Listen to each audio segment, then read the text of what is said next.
Le Petit Prince, premier chapitre. Lorsque j'avais 6 ans, j'ai vu une fois une magnifique image dans un livre sur les forêts vierges qui s'appelait Histoire vécue. Ça représentait un serpent bois qui avalait un fauve. Voilà la copie du dessin.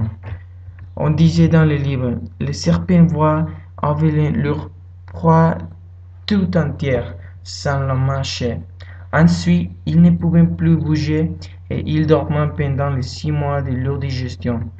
J'ai alors beaucoup réfléchi sur les aventures de la jungle et à mon tour j'ai réussi, avec un crayon de couleur, à tracer mon premier dessin. Mon dessin numéro 1. Il était comme ça. J'ai montré mon chef d'œuvre aux grandes personnes et je leur ai demandé si mon dessin leur faisait peur. Elles m'ont répondu: pourquoi un chapeau ferait-il peur? Mon dessin ne représentait pas un chapeau, il représentait un serpent bois qui digérait un éléphant. J'ai alors dessiné l'intérieur du serpent bois, afin que les personnes puissent comprendre. Ils ont toujours besoin d'explications. Mon dessin numéro 2 était comme ça. Les personnes m'ont conseillé de lire les dessins de serpents bois ouverts ou fermés, et de m'intéresser plutôt à la géographie, à l'histoire, au calcul et à la grammaire. C'est ainsi que j'ai abandonné à l'âge de 6 ans une magnifique carrière de peinture.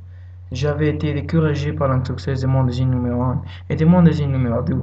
Les grandes personnes ne comprenaient jamais rien toutes seules, et c'est fatigant pour les enfants de toujours et toujours leur donner des explications. J'ai donc dû choisir un autre métier, et j'ai appris à piloter des avions. J'ai volé un peu partout dans le monde, et la géographie, c'est exact, m'a beaucoup servi. Je savais reconnaître du premier coupe d'oiseaux le chant de l'Arizona. C'est utile si l'on est égaré pendant la nuit. J'ai ainsi eu, au cours de ma vie, des tas de contacts avec des tas de gens sérieux. J'ai beaucoup vécu chez les grandes personnes. Je l'ai vu de très près. Ça n'a pas trop amélioré mon opinion.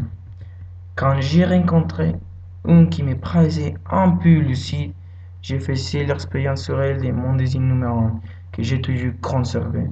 Je voulais savoir si elle était vraiment compréhensible, mais toujours elle me répondait: c'est un chapeau? Alors, je ne lui parlais ni de serpents ni de forêts vierges, ni d'étoiles. Je me mettais à sa portée.